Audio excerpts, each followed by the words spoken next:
Mon père était convaincu que seule la culture occidentale nous la permettre d'exister.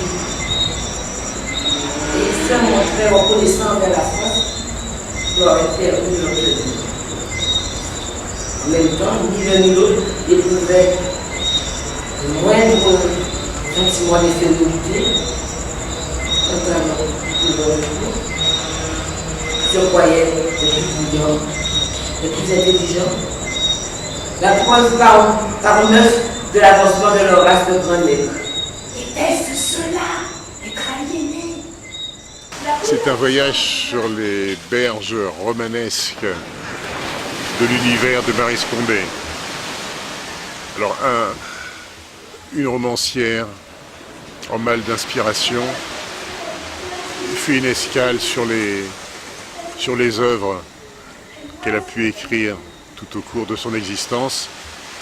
Elle est visitée par les personnages qui ont peuplé son imaginaire. Et il la ramène à travers différentes situations, différents moments, différents extraits, donc ça la ramène jusqu'à son moment à écrire.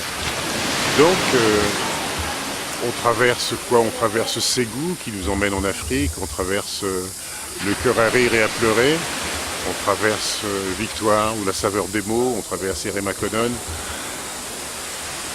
Et avec toutes ces histoires, on retrouve l'itinéraire d'une femme qui, en fin de compte, ressemble terriblement à Maryse Condé, tout simplement. Le petit marché du coin de la rue se mettait debout. Les lolos fermaient boutique et il ne restait plus à traîner dans la rue. Nommé Banjo, à cause de son bas-ventre ballonné par une hernie. Sa mère, en chemise de coton, reposant déjà sur sa moustiquaire, s'impatientait. Viens donc, qu'est-ce que tu fais au soleil comme un linge à blanchir? Je me bougeais pas. Gilbert, lui, chaussait des lunettes noires, se couvrait le chef d'un vieux bacois, tout ça était sous un parasol. Oui, trois comédiennes qui sont Marie-Noël Eusèbe, Johanna Bas et Firmin Richard. Alors le concept de la pièce, c'est que l'auteur, incarné par Firmin Richard, est visité par ses pensées. Ce sont les pensées qui vont essayer de la ramener vers des moments où elle a eu de fortes émotions. Alors les pensées prennent le pouvoir, les pensées vont venir interroger cette femme et la ramener jusqu'au moment où, confrontée à une situation vécue auparavant, à travers justement ces paysages romanesques, la ramène à une prise de conscience.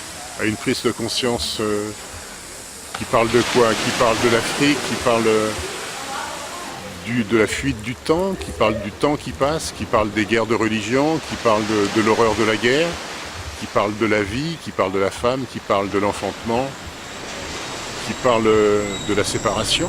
9 ans, je ne suis pas rentrée chez moi. Ma mère, j'imagine, le visage rivé, ne m'a jamais compris. Importe, c'est ma mère. De son ventre que je suis sortie, elle n'a pas dit de parler voir. Quel jour pour accoucher. Dehors, devant la porte, les masques d'enfer faisaient claquer leurs souhaits. Moi, je poussais mon premier cri de terreur et de révolte.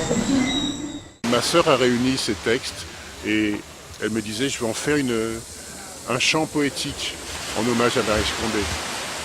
Et ce chant poétique lui a permis à elle de travailler pendant 2 ans, 3 ans avec des musiciens et de construire tout un univers assez somptueux et qu'elle m'a donné. Et un jour j'ai dit ok, je te le produis et je le mets en scène. Je ne savais pas encore ce que j'allais trouver vraiment dedans. Et en travaillant dans les textes, je me suis rendu compte que je n'arrivais pas à y mettre les chansons. Mais parce que le verbe était suffisamment fort pour qu'on n'ait pas envie de quitter l'univers poétique. Et que la chanson en soi était redondante par rapport à ce que le verbe du poète nous apportait directement. Non. Les journaux disent que l'avion, c'est le plus sûr moyen de transport.